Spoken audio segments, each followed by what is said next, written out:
Okay, January 25th. Next week's our last week. I'm already setting up a couple of extra credit things, and then we'll finish out our final projects. Um, there were some notebooks I added to the classroom, to the Canvas classroom, and the first one I wanted to go over was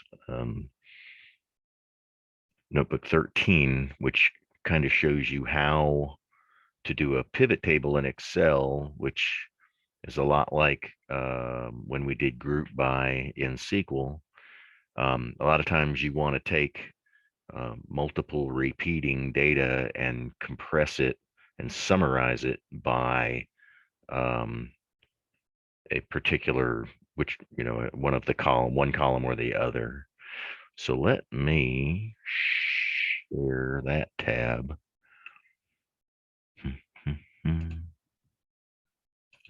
Don't forget to hit share. Okay. Um, yeah, before I go on, again, man, guys, I'm sorry. On the assignment, I think the biggest point of confusion that I caused was in um not going over what happens when you have data frames of similar data that are not sorted the same. When you first create a data frame, by default, it does the automatic numeric index, the 0, 1, 2, 3, down to the end of the items. And in that exercise, all those data frames initially were created with that index. So one of them, I want to say it was the education level one, was out of order. It was in order by the ranking of the state, not alphabetical by, like 2-digit state name or even the regular state name. So they'll join, they'll do that, the concatenation of a column to the data frame. But if they're not in the same order, it'll append just as if you cut and pasted a column in Excel. Because the data frame doesn't know. It'll error if it's too far off, too weird, uh, number of values and whatnot will cause problems. But the main thing is to sort those data frames if they are um, identical, or create a meaningful index that has a value. So the join field will look at the indexes, the join method will look at the indexes of each one and join them appropriately. I've even had success with joining data frames where one of them didn't have all of the stuff from the other one, and it it pulled in the matching data. Say I had data for 15 states. I had data on, I don't know, numbers of homeless people. But I only had 15 of them in a data frame, and the data frame was only 15 long, but it was indexed by 2-digit state code. If I did a join on that with a full 50 state data frame like the one we were working with, it would find the matching 2-digit state, and put the value for homeless population in the main 50 column data frame, in the main master data frame. And then it would put a null value, NaN, not a number, for Python, wherever it did not find a value.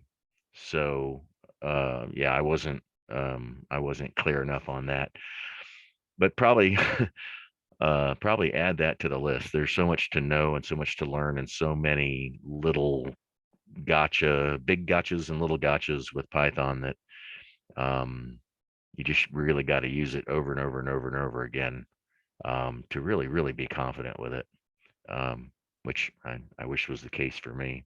But anyway, that's what happened, for the most part. And I put my solutions in that email when I emailed you my answers. Those were just my ways of going about it. There's not necessarily any single right answer. Minimally sufficient pandas says however you get it working, that's good enough. Okay. I'm literally getting waves of chills. So pandas pivot tables. So what we're going to do here is open this bank accounts no commas, which looks a whole lot like our good old fashioned bank accounts, um, where we have the branches where we open the accounts and the amount of the initial deposit and whether it was opened by um, new accounts or customer service or whatever. So we can see um, that data by opening it up and then looking at first the head, so we get the branches. It's 1 month of data in that file. April of 2019 gives you the day of the week, the amount they deposited, what kind of account, whether it was new accounts or teller. That's what it is, not customer service. New accounts or teller, and then there was Central, North County, and then there were 3 branches. Um, and then whether it's an existing or a new customer opening that account.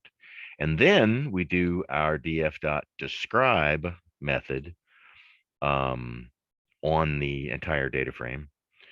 And the only numeric field that we have, because describe looks automatically for numeric fields, is the initial deposit amount, or the amount column.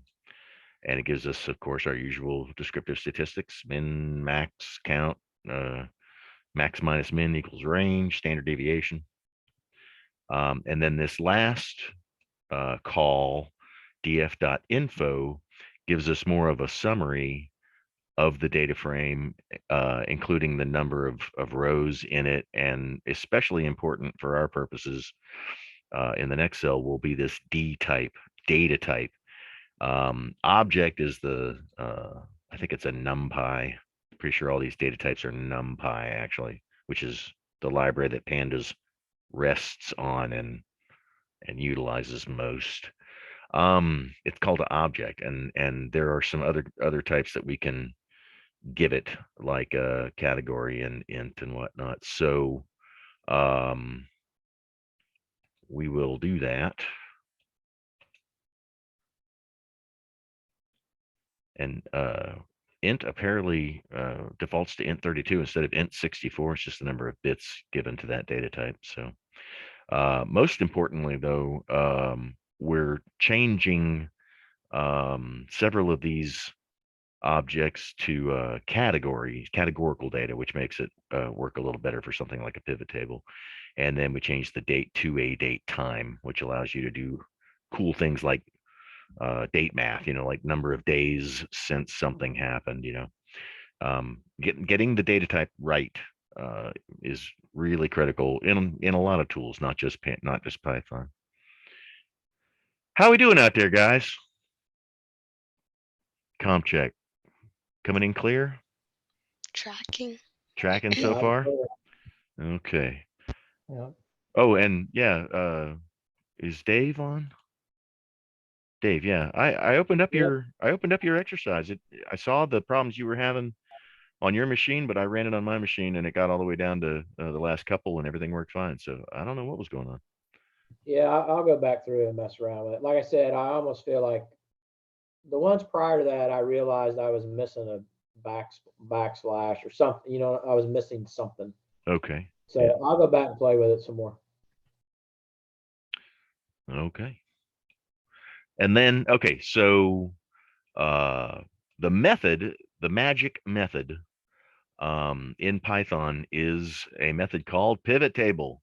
We'll look at 2 different. There's a group by as well, which is not as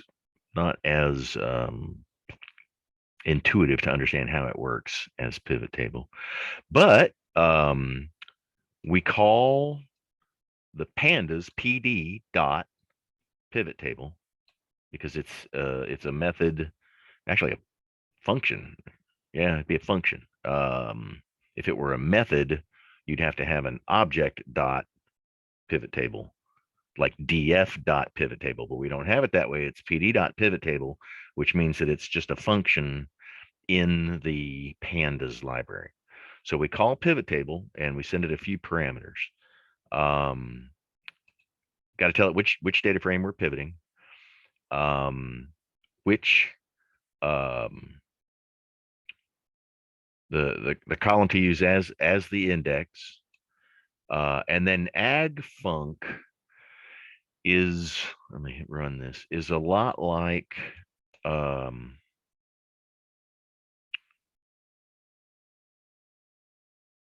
in Excel when you do a pivot table and you drag the thing that you want in the meat of your pivot table over down to the values field. It's the lower right corner in a pivot table, when you're dragging fields to rows and columns and values. When you drag that down to values, it usually, hang on. Oh man. It usually defaults to sum of that.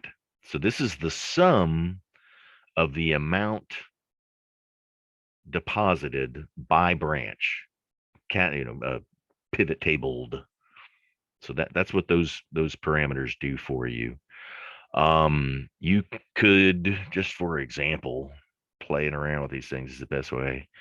Pretty sure we can change that column to be account type, and it would summarize the amount deposited. Got to make sure we type it correctly. Let's see what that does. Yeah, now it just summarizes, uh, it sums the amount column for each of the 4 account types. So that's basically the absolute, minimum that you would do with a pivot table in Excel. But that's the simplest example in Python as well. And if this notebook is terrible, it's all my fault. Can't blame my buddy Mike. I did this one myself. Yeah, here we go. Now, another ag func, there's kind of like 3 or 4 common ones. Another one is the average, and we call it mean in Python. But it's that you can do the exact same thing in Excel. You can look at, instead of summing up all of the money deposited, you can look at the average amount of money that was deposited when that account was created. And you just should do that by just changing the ag func. We've got ag func. You got to have ag func. Okay. That's ugly. I am sure that in my print command I could do some sort of formatting command, so this would look a lot more like dollars. But that is particularly ugly. But that is what it is. That is the average amount by branch. We can further subdivide a pivot table, including multiple index. Yeah, so just like you can in a pivot table, you can drop multiple columns into the row field, and it'll create a subfield for each one of those. And we're doing aggregating by sum.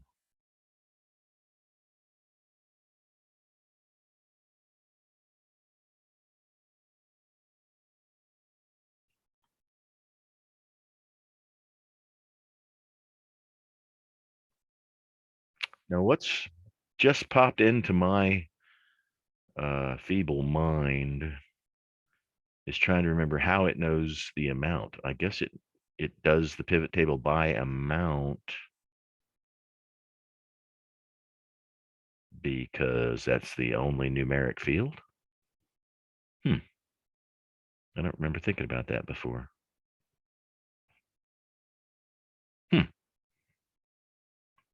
I may have to look into that. Okay. Yes. Yes. Yeah. See, there you go. Just my brain got ahead of myself, and I probably thought about that at the exact same point the last time I worked with this thing months ago. Yeah. Amount is our only numeric field. So the previous calls to pivot table default to using the amount column as the equivalent of Excel values field.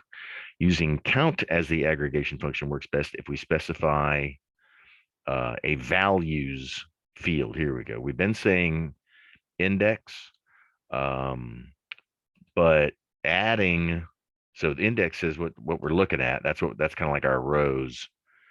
Values tells it what we are counting in our ag func.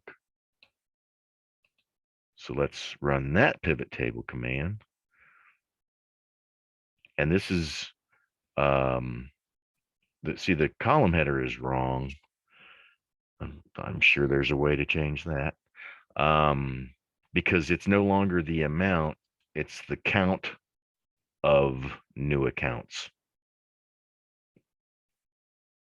There's got to be a way to change that column header. There you go. All right, so we're going to create a new data frame from a pivot table. Okay.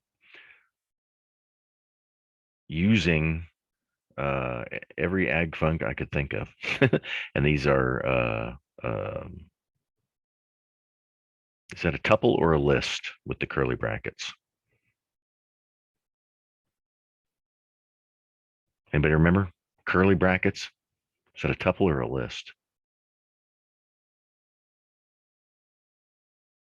I can't recall right off the top of my head. That's why I'm always telling you, keep a Google window open. I think it's a tuple, which is unmodifiable, immutable. So we are creating a pivot table called branch data frame. And it is our aggregated functions on the amount. I didn't throw count in there. Why didn't I do count as well? And why am I using single quotes? I never use single quotes. And there you go. Same value as when we did it up here, 362, 197, 153. So that could help depending on how many different, like if you were doing a table of performance for sales people or students or something like that, you might have, we've only got, 3 branches here. But depending on how much data you have, this table could be a bit longer. So creating a data frame from a pivot table lets you do all these cool summarizing things for each of your index. That's what you're summarizing by. Index equals. Okay, another interesting way to pivot data is a group by, and this kind of creates a group. It creates these groups kind of in memory, and then you've got to you group by using the group by method, because we're saying data frame dot group by, so it's a pandas data frame method, and we are telling it to use the branch field to group data by. And then the first shows you like the first value in each group that you created, the data frame, the dot first method.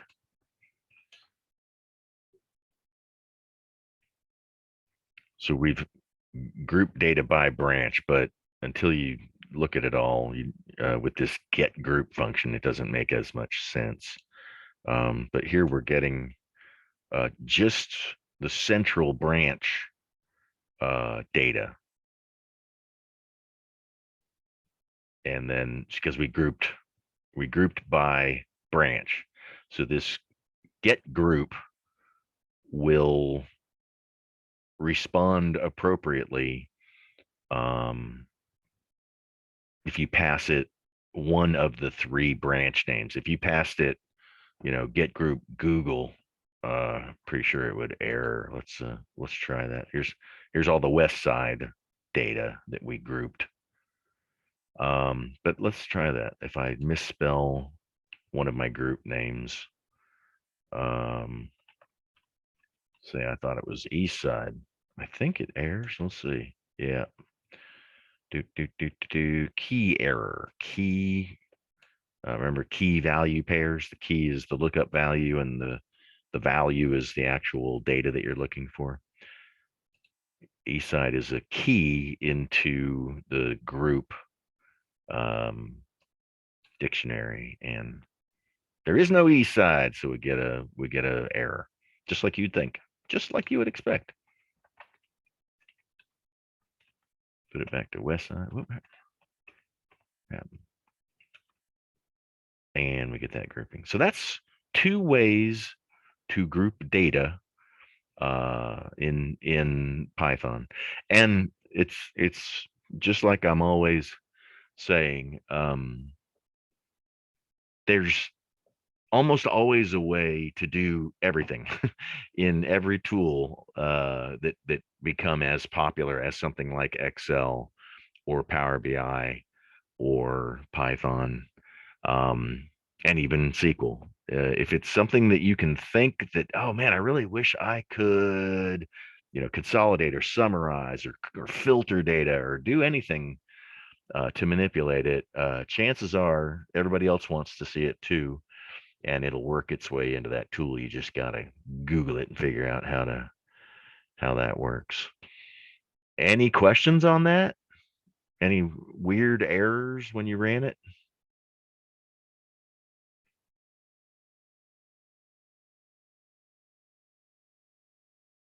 All righty then.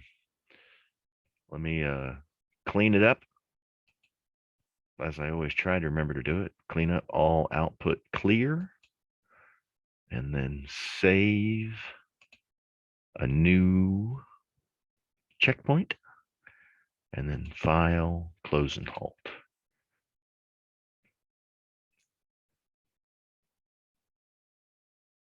Am I still sharing?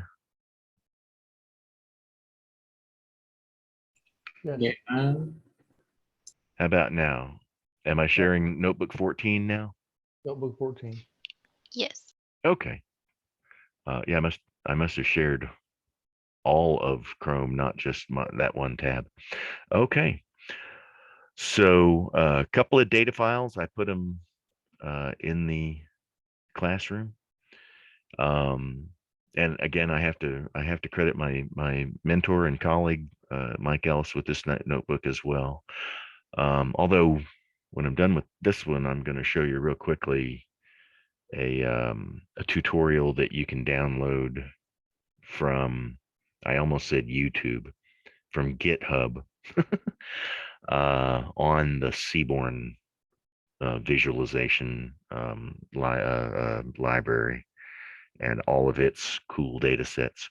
Okay, so there's two types of plots. We're exploring. Exploratory really means you're just looking for interesting relationships. And explanatory means that you've actually, what you're looking at, and this is, you're using the plot to make a point, really, to tell the story. So we're using Matplotlib, Seaborn, and Pandas. It's covered in the, this is wrong. If you would all go into your notebook, it's 15, not 14. This is 14. Why would it be 14? And I've posted that library 15 or notebook number 15 as well. So I think I showed you this notebook way back before we even looked at chart types and different types of charts and what sort of data was best explained or examined by which type of chart. So I'm going to come back to it because I'm sure you don't remember this. Maybe you do. So there is a world famous data set called the Anscombe data set. He was a statistician. And in this cell here, we're going to import Seaborn. And again, the convention is to import it as SNS just to save keystrokes. And then we're going to say Anscombe equals SNS.load dataset, just like we did in a previous notebook, I'm sure. And then we tell it the name of the data set. And there is a show datasets function as well. But anyway, Seaborn utilizes pandas. So this comes out as a pandas data frame. So Anscombe is a data frame.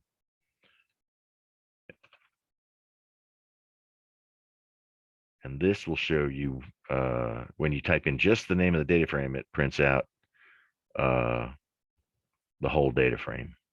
So all this thing is 3 columns. There's 4 data sets inside of the Anscombe data set. And they are delineated using this data set column. And it's data set Roman numeral 1, 2, 3, and 4. And right now, looking at them, it's really kind of hard. They look like a bunch of small numbers, like maybe 14 or less. A lot of the same number, but it'll start to make more sense here in a minute when you take aside to say an important thing about plotting: ability to create a plot does not equal the need to create a plot. That's true. Sometimes a table of values is a small table is more informative than a plot, and not every plot is good for every kind of data. So that's why you, as an analyst, you must decide which one is best. So Matplotlib, you'll see it. It's one of the, I don't know, but 6 or 7 Python libraries that folks use. And even if you're using Seaborn, which is also a visualization library, there are a lot of options about the graphs you draw with Seaborn that you have to modify using a call to Matplotlib. Okay, so we import Matplotlib in the convention. Guys, give me just give me 30 seconds. I'm going to turn that. It's a heat pump. It's too loud. I'll be right back. 30 seconds.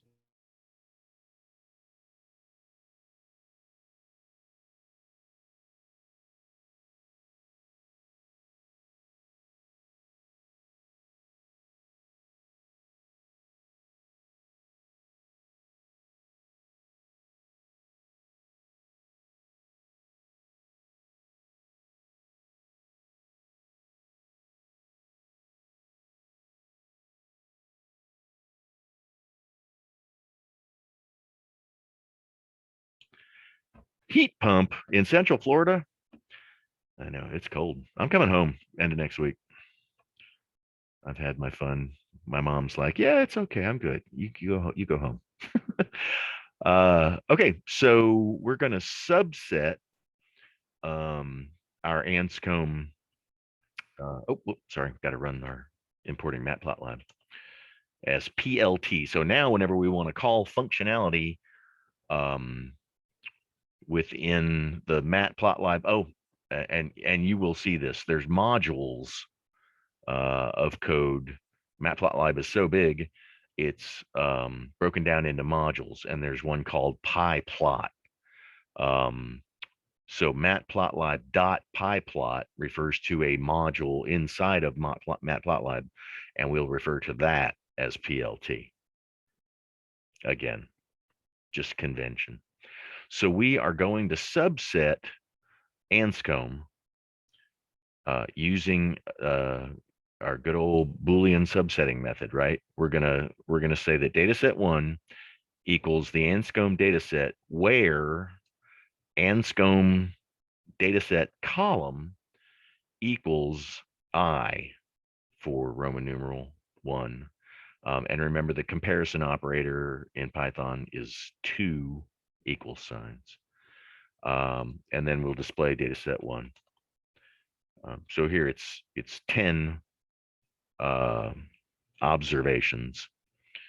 So let's create a basic plot using was it PyPlot? Yeah, the PyPlot module in Matplotlib, so that we have given an alias of PLT. So we're gonna create a basic plot of dataset 1, column X and Y. So this should create something that looks a little like a scatter plot, right? Kind of, sort of. But by default, it connects the dots. So error. That's ugly. That's useless. So we can add an additional parameter that is the shape to use inside of the scatter plot. It's basically a scatter plot. So by adding this third parameter of plus sign, now it's starting to look a little something like a scatter plot. Let's try something else here. What's another? See if it doesn't error here with zeros. Yeah, it draws a O is the symbol for a dot. Let's see if we got if asterisk gives us something. I'm pretty sure the Matplotlib documentation would give you the list of legal values, so we can do stars. So you're saying you can by passing parameters to your drawing method or function or whatever you want to call it, or whichever it is. Some are coded as functions, some are coded as methods. You can start to shape what the drawing looks like, and we'll see here subsequently. You can a lot of these plots, a lot of these charts have like a title equals, or the x-axis label equals, and so you can start to modify everything pretty much, but you have to know the command. It's not like Excel where it's kind of intuitive and you can click on it because it's a graphical user interface. This one, you have to know the syntax. So yeah, again, Python to me is good for when you're automating this stuff. If you're reading in a bunch of data and drawing a bunch of pictures and it's the same basic data every time, you can automate the boring stuff and have that plot drawn out perfectly and saved off as a JPEG, all in a Python script without one click, just run that Python and creates 500 drawings, 500 charts or whatever. Okay, so yeah, that's a basic plot, a Matplotlib PyPlot plot function. Okay, so we are going to do the same thing to the other 3 data sets. And we're doing that because there's something really fascinatingly interesting about the Anscombe data set. And that is that they are basically the same when you look at them numerically. So when we look at data set 1, 2, 3, and 4, you've got the same number of observations, the same mean of X and Y, same standard deviation. I mean, it looks like the same data basically, or pretty close. When you look at these 4 different data sets, it'd be easy for you to think that they're duplicates almost. There's a few that jump out, like the data set for the max and min are different. And so what this is here for and is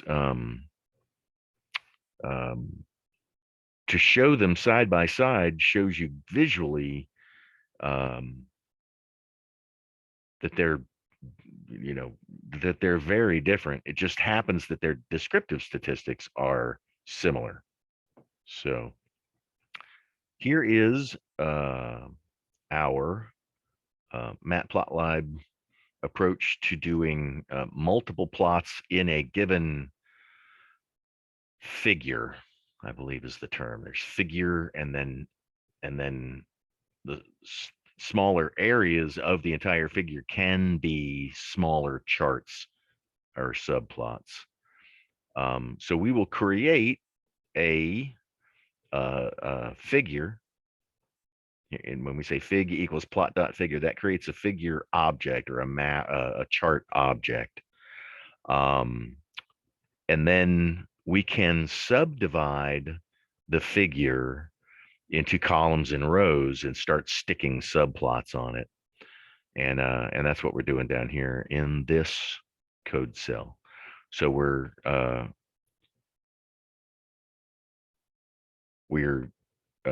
creating this fig is our overall figure area, and these add subplot methods of the Matplotlib figure object put a subplot in the four corners, since we got 2 rows, 2 columns, 2 times 2 is 4. So then we call the subplot object and we say what we're plotting in there. Now, this is actually putting this X and Y data using the dot onto the different subplots using the different data frames it created. So the axis 1 subplot is going to do a scatter diagram on data set 1. The axis 2 subplot is going to do a scatter plot diagram on data set 2, and so on and so on. And guys, I don't know, I'm sure there are people that have this stuff memorized. I got to have an example in front of me every time and start from that to kind of figure out where I want to go. My hat is totally off to anybody that can memorize how all this stuff works. And then yeah, here we go. Here's another, like I was telling you, you can send parameters sometimes, and then there's methods. So the set title method creates an appropriate title for each of the data sets, and then a subtitle for the entire drawing is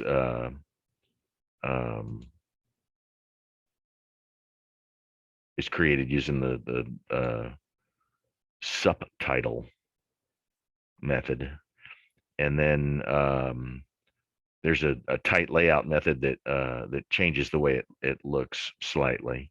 But when we run this, we see our four subplots all within a given figure. This is all fig, but we've added these subplots to the figure. We created them within fig. So this Anscombe data set does a really good job of showing you why visualization adds a whole lot of meaning to the data.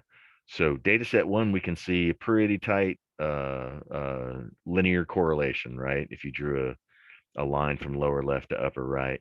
But data set 2, even though the descriptive statistics are the same, that's a whole lot more of a would that be a logistic regression? Exponential? Hunter, are you our resident math guy, right? What would you call that correlation in data set 2? That's actually more looks like a logistic, more like a almost almost like a parabola. Parabolic. Yeah. yeah. I wish I knew all that, that data science. But anyway, yeah, it is a tight correlation. That curve in data set 2, I'm sure, would show you diminishing returns or something like, as we add along the X, as we go from 5 to 12.5, as we add value right around 11, when it goes to 11, we get diminishing returns and then decreasing. So you're adding too much and now it's spoiling whatever that score on the y-axis is, quality or whatever. But that's a very tight uh, data um, graph as far as the way it fits. And then, of course, in data set 3, we got an outlier here that jumps way off the scale, but it's still using the same descriptive statistics. And then same with data set 4, you got one outlier in the upper right hand corner, and then every other observation is 8. I believe that the value is 8, and there's for the X value. Okay, so yeah, parts of a figure. This is straight out of the Matplotlib library documentation. So this gives you an idea of the parameters that you might set. So again, this is just a whirlwind intro tour, guys. You really got to work with this stuff. I've had fun with Python plotting for hours and hours, and it's not always a lot of progress for your time, but once you get it working, it's magic. Okay, so there is another data set in here. Hang on just a minute. I want to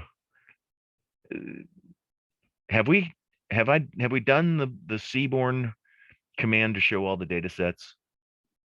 Somebody, does that ring a bell? I think you went over the Seaborn stuff last week, if I'm not mistaken. Wasn't it in a couple of those notebooks or one of those notebooks, maybe 9 or 12? Did I show you all of the data sets in Seaborn? That I don't remember. Yeah, I don't think I Now did. you're asking too much, Don. Come on. Insert cell above. I don't think I did. There's a we can say snes dot show. Maybe I can do it without Googling. How to, no, I gotta Google it. Gotta Google everything.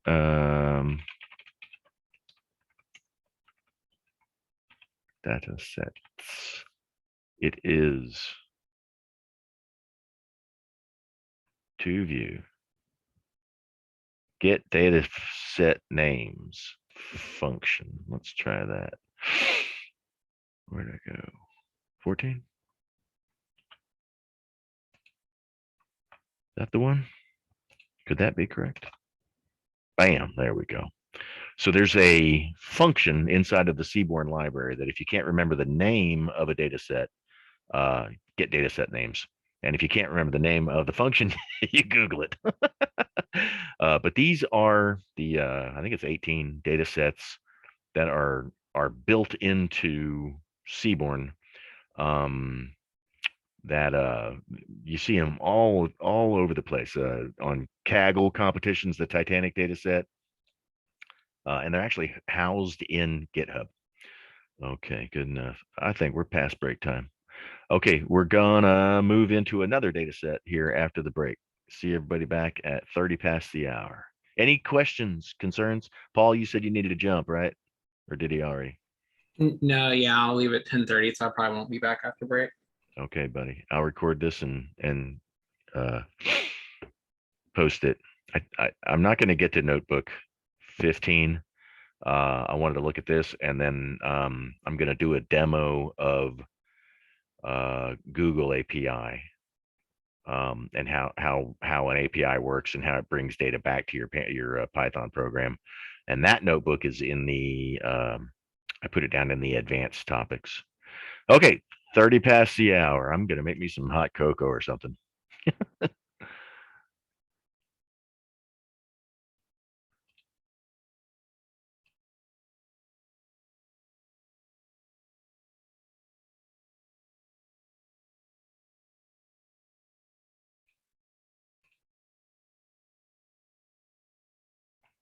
Okay, I'm gonna continue with notebook 14. Graphing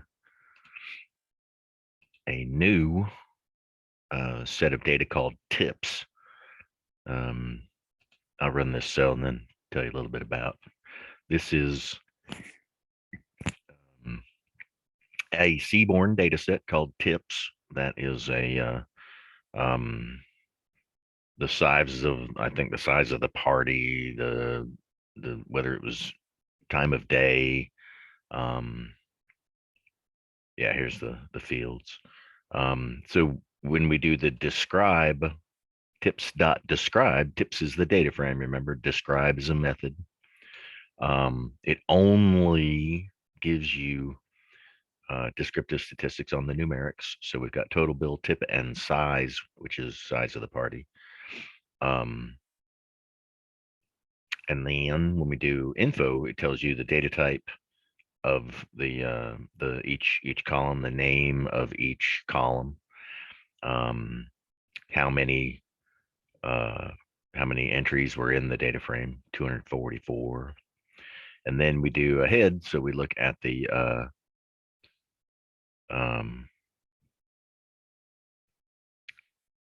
this ugly tips.head.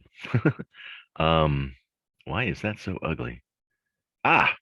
Because we didn't put the it's split cells.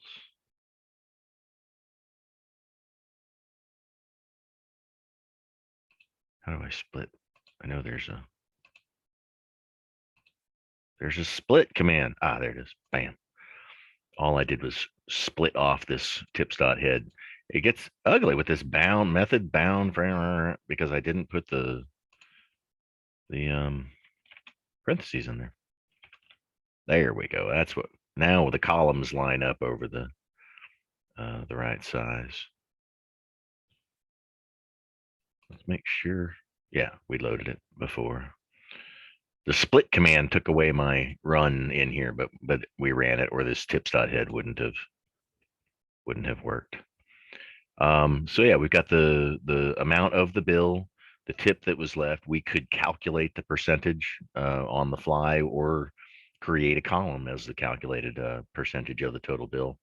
The gender of the person paying the bill, whether or not that was a smoking table, and the day of the week, the time of the meal, and the size of the party. Okay, so there are generally 3 types of data sets we might use based upon the number of variables in the data set. Univariate, 1 variable. Bivariate, 2 variables. Multivariate, more than 1 variable. And we've done a lot with univariate and bivariate, but there's ways to throw in, we'll see here, a 3rd variable. When we only have 1 variable of interest, there isn't much we can do. You plot a histogram, look at the descriptive statistics of it. Look at the unique values. But here we have like day of the week, just one categorical variable. Thursday, Friday, Saturday, Sunday is the only days of the week that our subject restaurant was open. Create the counted data for day of tips. So tips day counts equals we've done this before, the value counts. So we'll get a number, how many observations we have that occurred on each of our 4 days of the week. And then we print that variable out. So we got, 87 Saturday, that's our big day, 76 on Sundays. Value counts is a quick way of doing like a pivot table, basically, kind of, sort of. So yay, basic pie chart. Plot.py will draw a basic pie chart, very basic, with if the only thing you tell it is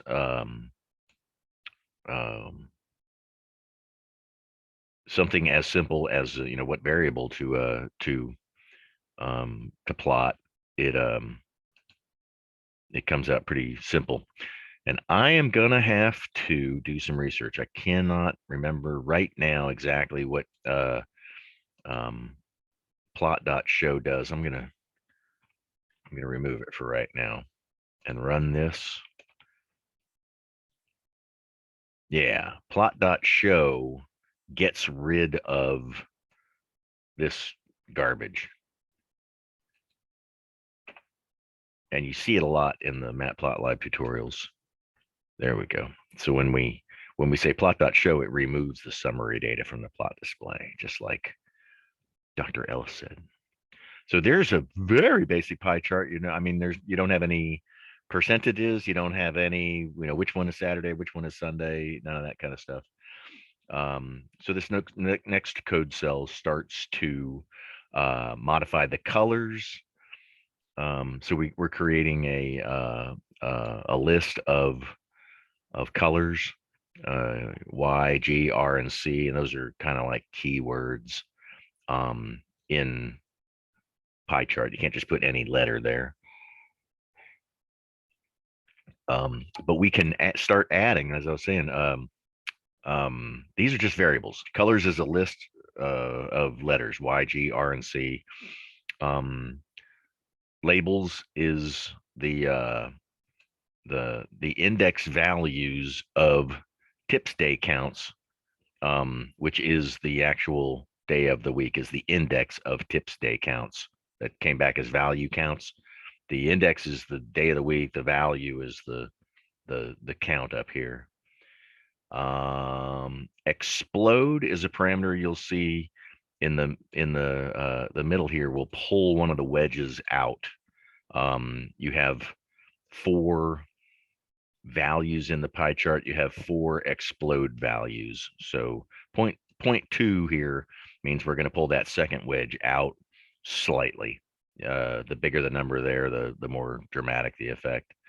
And then we call plot.py, but now we're sending it way more than just this first parameter, which is the dictionary of values that we're going to plot. Now we're sending it colors is a parameter, equal colors is this variable up here, which makes it a little labels equals labels, explode equals explode. Probably better to pick something a little more meaningful than that for readability's sake, but that's okay. And then we're formatting the percentages on the pie chart. Not sure what counterclock equals. Shadow is literally a small drop shadow.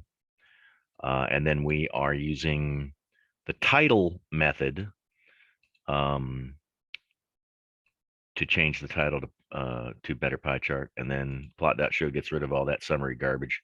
So we run that and it makes a much better pie chart. And again, I don't know that's, I mean, if you know this by heart, it might be faster than Excel. But to me, this would always be better if you're automating the generation of multiple charts based on similar data month after month after month. And next we'll do the bar chart. I mean, I'm going to speed up just a little bit. You can kind of see what this thing is doing. Create a bar chart with our tips day data. Plot.bar is the method for drawing a bar chart, just like plot.py draws a pie chart. And I think we'll see plot.hist. There's a bunch of them that are the actual drawing method. Beg your pardon. We'll see what that looks like. So yeah, we're seeing tips day counts.index is the 4 days of the week. And you would think, just like you would think, that's the x-axis here. And then tips day counts is our y, the number of, just like we had before. Our number of Saturday was what, 87 when we did our little, 87, 76. Friday down to what, 19? And when we look at the bar chart, sure enough, Friday down to 19. And you can change all this stuff. You can change these colors. You can change the tick marks to make them more like, if you wanted it every 10, you can change all this stuff. You just got to know which parameter to set and how that drawing library likes to take its parameters. Okay, so now we've got yeah, bar chart with more options. So we're setting the widths of the bar. For some reason, we want to highlight Sunday, the second bar. Setting colors again to something different, so it doesn't just default to whatever the palette is right now. And so yeah, we're sending in a widths parameter, colors parameter, and the and our X and our Y. And then we change the title to tips by day, the X label underneath the bottom to day, and the Y axis label on the left-hand side to frequency. And then of course, plot.show gets rid of our summary data and we're off. So for whatever reason, if you want to highlight the maximum, you could do this. The joy of this, the beauty of this stuff is that this widths thing here, you could use some if then else logic to find like the biggest of whatever and change its width based on which element in the chart is the one you want to highlight, but you don't have to do it visually interactively using Python. You can set all this stuff up using all of the logic that we've learned to date, which is a lot different than Excel. Pretty much everything in Excel's pretty much visual and interactive, and you develop it, interactively. It's just a different approach. So histogram, remember, is a and we create, it looks like a bar chart, but it's not. It's the count of values within a certain bin. So it starts to show the distribution of the data. So we're going to do plot.hist, and I think there's a few places in here where you're going to see a warning message where some methods are going away. Python kind of warns you, oh, hey, that graph, that's going away here in a future version. So it works now, but it won't work in the future. You might want to change it to whatever whatever the new thing is. I think we'll see a few of those between these two notebooks. Okay, so we're drawing a histogram of just the total bill series, and we're forcing 10 bins. And it goes through the data and draws the height of each bar in the histogram automatically. So there you go. We got 1, 2, 3, 4, 5, 6, 7, 8, 9, 10 bins. So that shows you our total bill is kind of normal, but skewed left to this magical $14 total bill. So yeah, it's a histogram, gives you the distribution of the data. Create a histogram with custom bins. Okay. We will do an that got right by me. No, we won't. We will not be doing an example using the QMath 2 through 30 exam 3 scores. It's just a data set as far as you're concerned. But that's where that came from. We've done the stats exam 3 scores.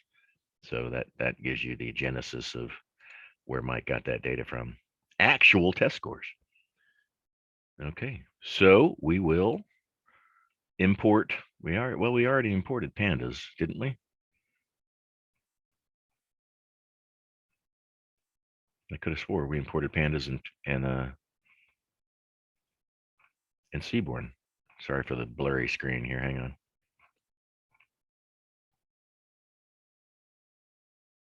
We imported Seaborn and Matplotlib. Have we not imported pandas?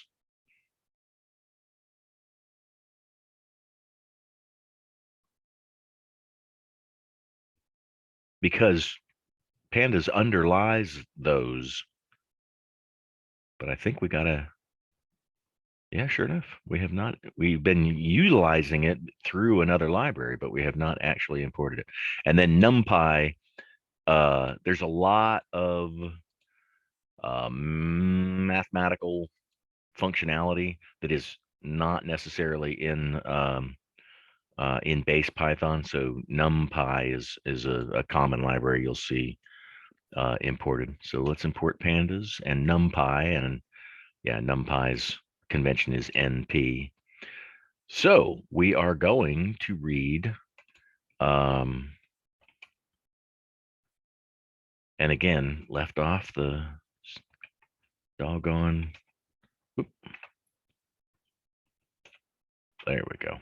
That's a good looking describe command. So these are our stats exams. We use this on something else here recently. And scores is our only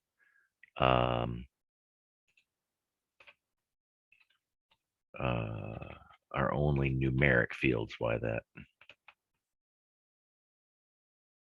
And of course, df.head doesn't work because it got overwritten by the describe.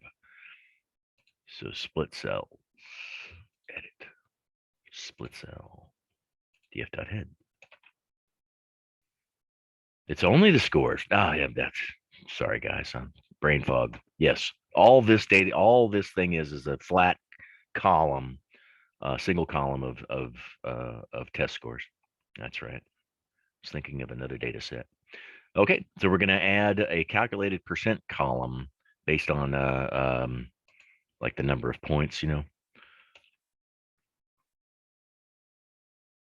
So I think our maximum, yeah, our max is 150 according to this according to this 100% is 150 on the test. And the raw data is now in form we can use to determine the letter grade. So we're going to do a histogram on the percent column, which is now kind of more like a 1 to 100, you know, percent grade. So there's our histogram. Looks like we forced 5 bins. Looks like the bulk of our folks got around an 80, which is about what you expect.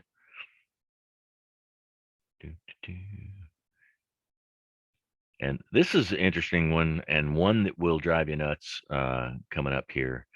So we're specifying the cutoff points for the bins,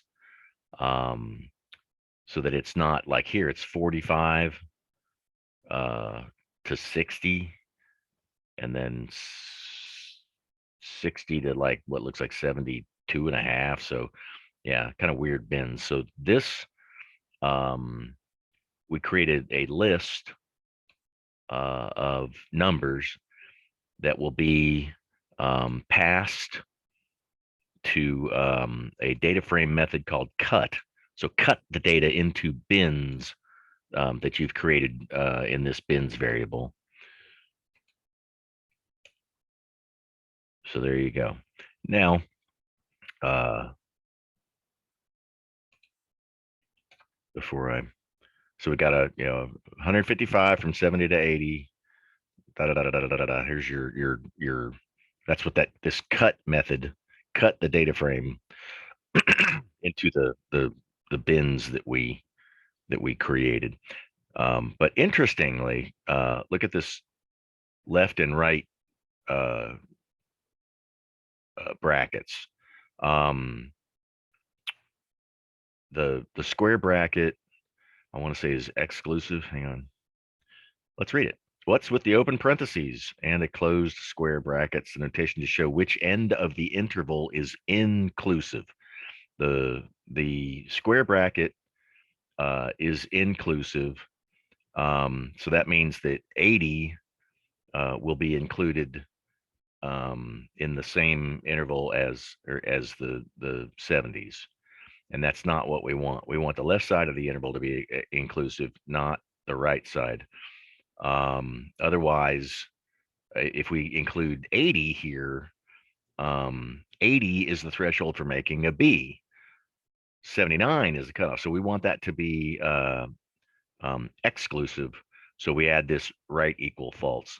And guys, if I'm sure if you had your microphone on right now, I'd be hearing snoring. I think I know this is it gets really complicated, but it matters because it'll right now it's cutting off the hundreds. So anyway, we got to run this and change.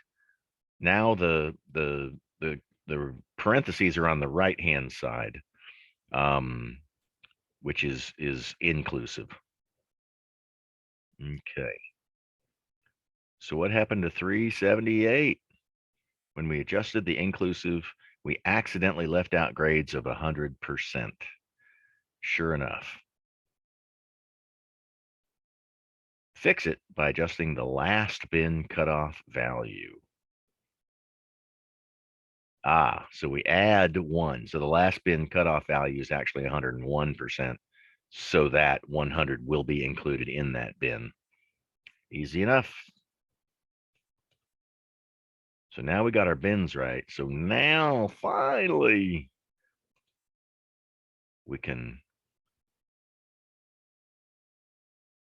create our value counts for in the right bins. Sort the data so that by grade value, like you'd expect, like you'd want. And then we plot it using the bar, plot.bar. And we get an error.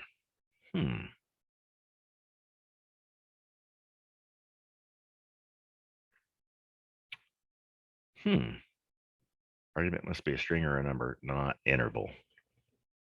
Y'all getting the same error? I was thinking I got this thing to run error free, but I might not have. It's been a couple Yeah, days. I'm getting that blank also. Yeah. Same. Yeah. I was thinking I got this to run. But let's see what is going on. So the plot.bar is choking, and it is saying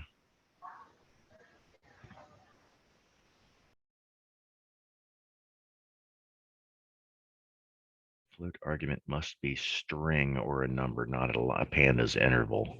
I'd have to check it out. I'm not sure what's going on here.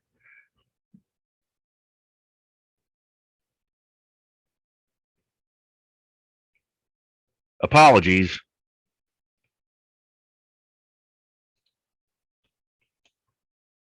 Yeah, okay, now I'm remembering. Yeah, this was a couple days ago.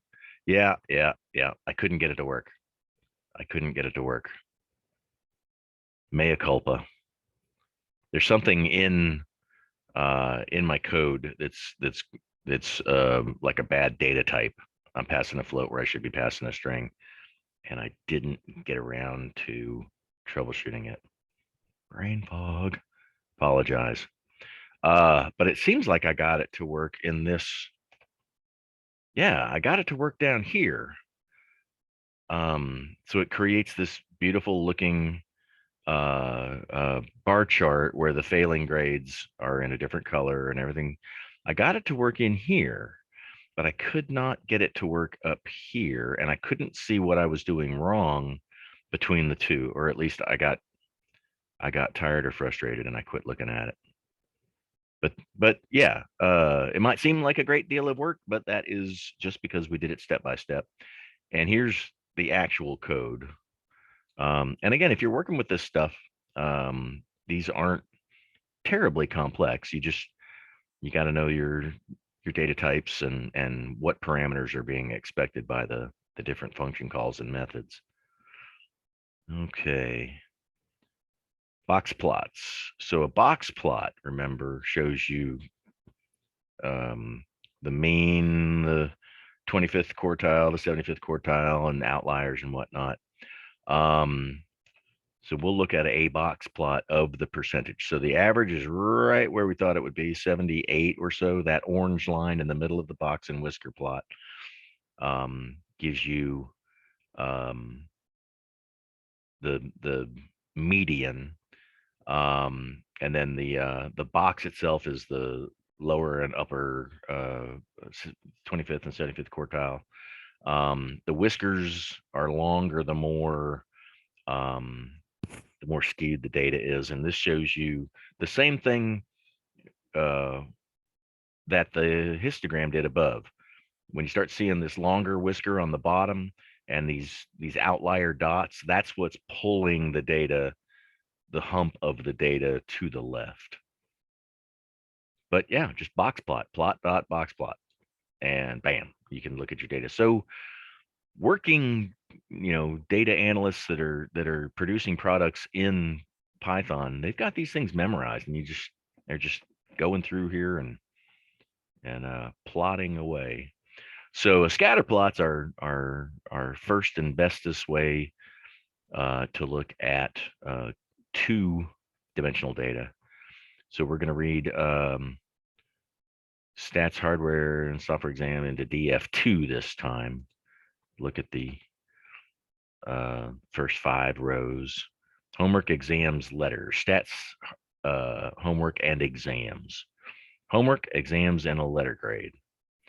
And then we can run a scatter plot of those two with no parameters. No, all it is the raw data, and the scale is automatic. Python chooses the scale based on the values that it's plotting. And it looks like there may be a relationship between the two variables. I agree. And that's when we would add a regression line and or do a correlation, which that's one of the things I put in the exercise. Let me real quick here, let me add a cell with the plus sign. And when you have two numeric fields like homework and exams, you can say df2 dot core, which is a correlation matrix, and it will show you the R-squared value. And anything over, and the way this works, see, we got homework, since there's only 2 variables, you got homework and exams on the left, homework and exams on the top. Homework and homework, this upper left corner, of course, is going to be 1.0. It's the same data. So yes, that's a correlation of 1, perfect correlation, because it's the same data point. But when you look at this 0.616 in either way, homework to exams or exams to homework, that's R-squared. R-squared is always positive. So even if there's a negative correlation, you square it, you get a positive number. And any R-squared value over 0.5 is considered to be a correlation significant of, further examination, and a strong correlation. So that's the whole correlation matrix thing that I try to throw in clumsily during your exercise. Okay, so here's more on multivariate data. We can add a third variable, and the examples below add that third variable. Whew, I'm almost done, guys. I'm fading.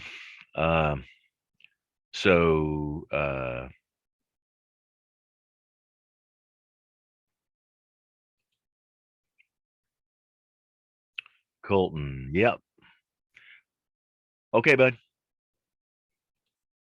See you Thursday. Okay, so we're taking the sex category, .cat rename categories. Female, we're going to rename 0. So we're changing these to zeros and ones. We're changing female and male to zeros and ones using what is tips sex is a series. It's a 1 column in the data frame. So it's a series. Series has a cat module rename categories method, and we pass it a dictionary with a key and a value, and a key and a value. And that is why we spent so much time going over Python basic syntax, because you see it in these things. And if you have no inkling of what all that stuff means, and I only have an inkling now, if you don't have an inkling, you can't really use them very much. So, all right. So that's what we're doing. Do.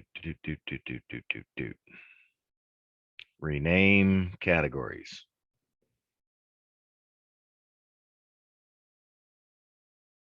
I don't even know what I'm looking at, guys. What? One option would be to color the points based on the value of that variable. If we wanted to add a fourth variable, we could add size to the dots. A caveat to using size as the variable is that humans are not very good at differentiating. Common fit, blah, blah, blah, blah, blah, blah, blah, blah. So I'm not really sure what I did here. I was expecting sex here to be female and male, or is it going the other way around? Was it 0 and 1 before? Let me go back and look at tips. I'm sorry.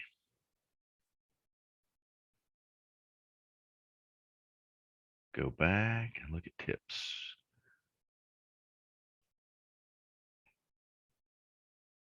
Way back, way back.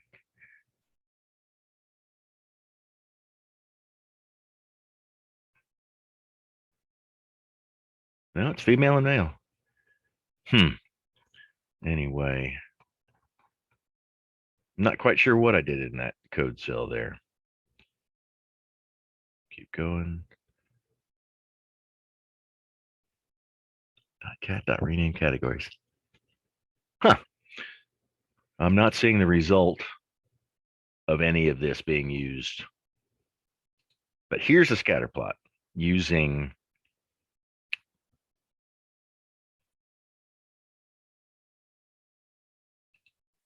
a third variable. Guys, I'm gonna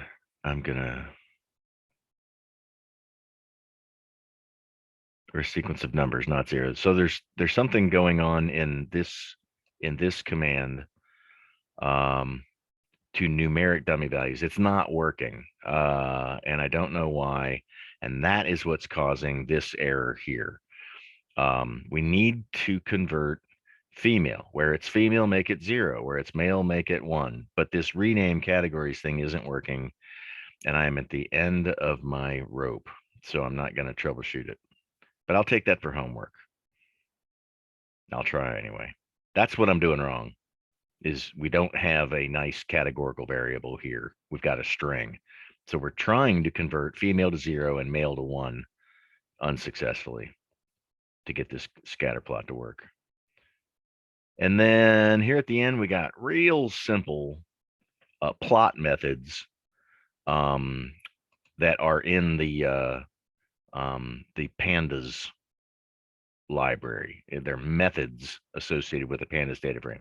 So if we take a single column and say dot plot, which is a method, a data frame method, dot histogram is a module and then a method.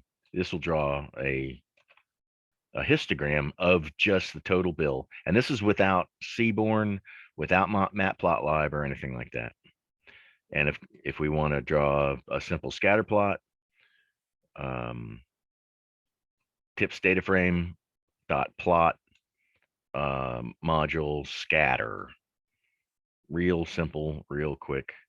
And a hex bin is a lot like a scatter plot, only it uses colored bins to show. Sometimes you have so many dots you can't really tell what's going on. So hex bin consolidates those into little hexagons, which are like bins in a histogram. So we start to see the density in the lower left corner there. And the scale on the right tells you how many dots are in that hexagonal bin. Interesting spin on the scatter diagram. And then of course we draw side-by-side box plots of all numeric columns, which can show you some cool stuff. And then if we can do just on a single variable, we can draw a box plot of just the tip column. Okay, like I said, guys, Whirlwind Tour. I did want to show you two other quick things before we adjourn, and then I need a break, man. Hope you guys are doing okay. Nothing going around up there. Let me close everything out.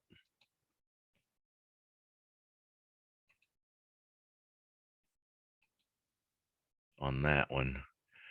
I wanted to show you actually this GitHub repository, www.github.com.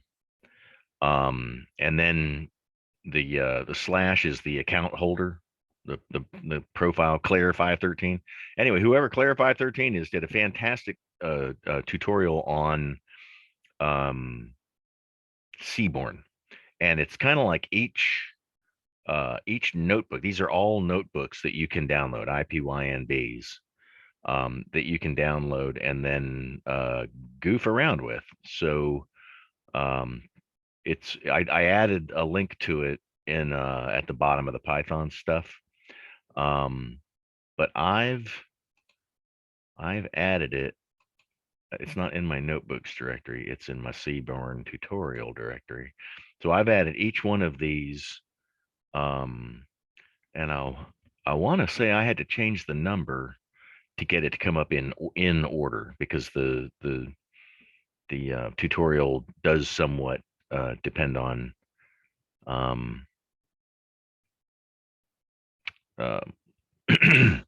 on going in order through these notebooks. But each one of them is a different kind of graph and how it works in Seaborn, and it starts to show you the interaction of Seaborn and Matplotlib, and how Matplotlib commands affect a Seaborn drawing. So this just starts to show you some of the interesting things that you can do. This pair plot is really cool. Generates a side-by-side scatter diagrams and histograms of numeric data.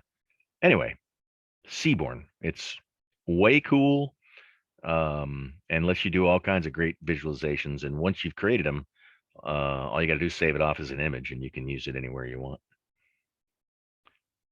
So if Python visualization is in your future, I would recommend this Seaborn tutorial. Like I said, link provided in the classroom. Oh, and one other notebook I wanted to show you. It's in the advanced stuff. Google API fundamentals. I won't. This kit is a head twister. I just wanted to show you and talk about APIs for just a few minutes, and then we'll adjourn. So I gotta get to that using my Anaconda Explorer Python notebooks, and that is ABCDEFG Google API fundamentals. Okay, so I'm not a web developer, but so if you have detailed questions on how this stuff works, probably best to talk to someone who's been a web developer. But what an API is stands for Application Programming Interface. It allows you as a web developer to expose certain data. You decide how the API works. You decide what fields can be extracted and what parameters need to come in order to make the API work. And you'll see APIs, like the Twitter and Facebook and Google, all those platforms generally. But then things like like Salesforce or Yammer or SharePoint. They will also have an API, so that if you have an external tool that wants to get to the data, that there's a way to do it, a structured way to do it. And this is from a tutorial, and I included the URL. This is how I took this tutorial and then I modified it. So you're welcome to go through it and change some things. There's a couple of pieces of data that you're going to need to make it run, and one is an API key. And an API key is a unique identifier. And again, to get to all the gory details, you need to talk to a web developer. But it's basically a unique identifier to say, who is this? What is this thing coming in? And if I want to charge it money, there's an authentication scheme. So I've got a Google account, but this is, if you don't use it too much, you don't wind up paying anything. So I've got a Google account with an API key that I created. That's when you go through the tutorial, that's like step one, is to get an API key. Now you don't have to do it through Google. It's the easiest way, I think. And I just copied, it's a long number. I just copied it to the clipboard. So an API key tells the web page that you're calling kind of who you are and how to charge you money if it's for a fee. Some are, some APIs will actually generate revenue for the creator. So I got to create a dictionary of parameters here. One is my API key, and then a couple of map destinations in Latin long. And I'm going to send this to Google Maps, and it's going to tell me the distance. Now it starts to get really between these 2 points. And that's all I asked it to do. But when you send the request to the URL is this long distance matrix functionality. I'm calling that URL with the parameters that I set up here in this dictionary. And then it comes back as a JSON file, which is like XML, and you got to know a little bit of how that works, and you got to pick it apart based on its elements. So, like I said, it gets pretty complicated here. But at the bottom of all of my machinations here, I came up with the miles between these 2 points: ACDS office, our old office in North Little Rock, and my house. And I printed a few things out just to kind of show what they are. I got to paste my URL key in here, and then I print out all this stuff. And these JSON files are dictionaries. There's keys and values, but they get complicated because they can be a dictionary of dictionaries of dictionaries, and it starts to get this multi-level nesting. It can be tough to pick through. But that's what I'm doing here in this thing. And it took me a little while to get that working. I mean, I've burned hours playing around with Python, and I finally get my miles, 11.4 miles. And then I just want to look at the data type here. So 11.4 is a string, and the type of results is a dictionary again. And a dictionary is a key and a value pair: key, value, key, value, key, value. But when you nest dictionaries, it starts to get pretty complicated. So I also wanted to show how you can pull reviews for a given Google location ID.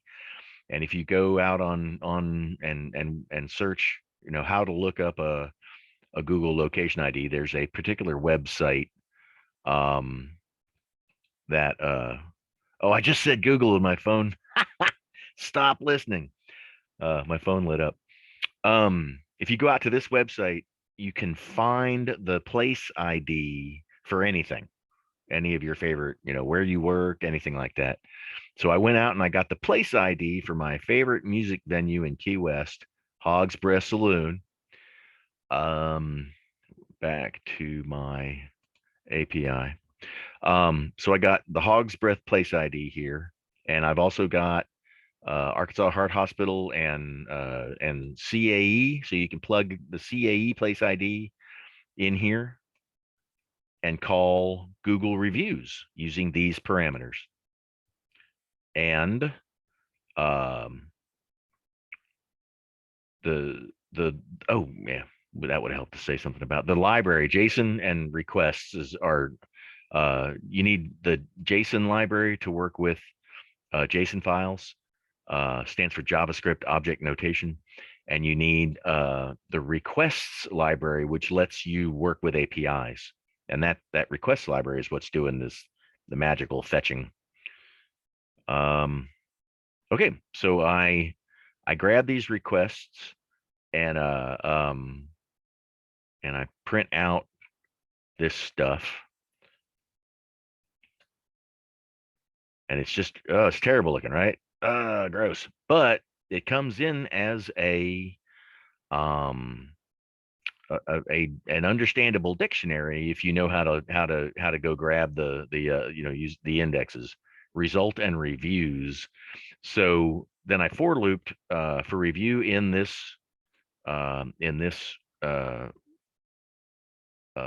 list. Actually, it's a dictionary. Author name, rating, text, time, and profile photo. And then I print out that stuff and I go through each review that I fetched and printed them out. And after hours and hours and hours of work trying to get this thing to work, hang on, got to run the right code. So these are reviews of Hog's Breath in Key West that tells you the name of the person, the star rating they gave it, the text within the rating, and how long ago it was.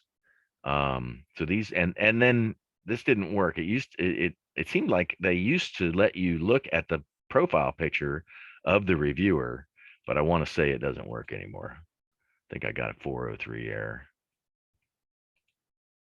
Nope, there it is. I was getting a 403 with somebody else. Let's look at another one. Nobody's got a meaningful photo.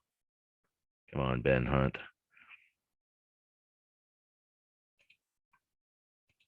Now, just your typical little dot.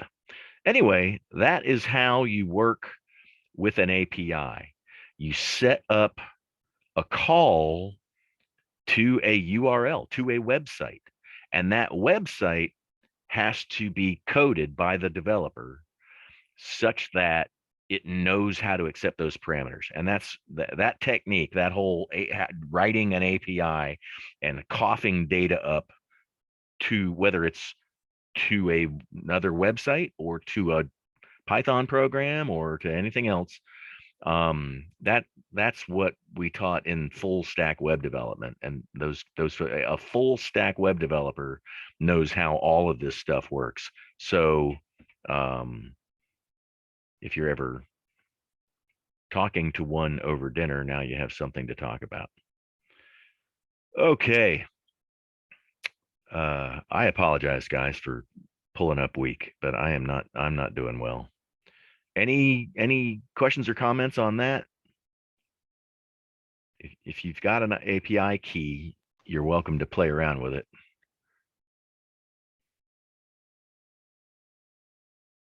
And again, there's the URL for the tutorial. It's not for the faint of heart. I guarantee you that. A lot of time. Seems like for the last data analysis class last summer when I was working on this the most. Okay. All right, guys. No questions? All right. We will wrap up Python for the most part on Thursday. See you then. Thank you. Take I- care. Thank you. I will try. I'm going to drink something hot and lay down.